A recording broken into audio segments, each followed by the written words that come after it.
If y'all recall this story, it wasn't a national story, but yet it was another story of a violent stabbing, and it involved two Texas high school boys. Seniors at that. In 2022, Kason Allison, 18, Joe Ramirez, 17, they were classmates at Belton High School in Bell County, Texas. They had had words at a prom party, and they decided to have a fight to squash that beef. With only 2 weeks left till graduation, they were going to fight after school. Well, Joe and his buddy, they were in the restroom taking a piss. Kason walks in. They're going to have the fight right then. And they did, right in the middle of the afternoon. Now, Joe starts getting the better of Kason. Kason pulls out a knife. He stabs Joe in the heart, severing the artery. Then again in the lung, then again in the buttocks, and then again in the forearm as Joe tries to block it. Joe lost his life that day, and his family has been seeking justice ever since. Kason was initially given $1 million bond. The judge dropped it down to $175,000. He ended up being on home arrest. Since 2022, he's been on home arrest.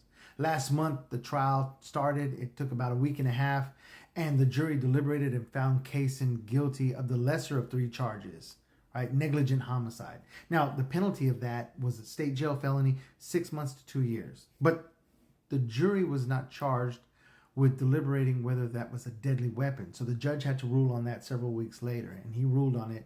So now the penalty phase was 2 to 10 years. 10 minutes ago, the judge came down. After listening to testimony since 9 a.m. this morning, the family of Joe asking for the maximum sentence, the district attorney, prosecutor asking for the maximum sentence, listening to teachers, listening to the family members on both sides, the judge ruled Kason Allison will spend the next 10 years in Texas prison.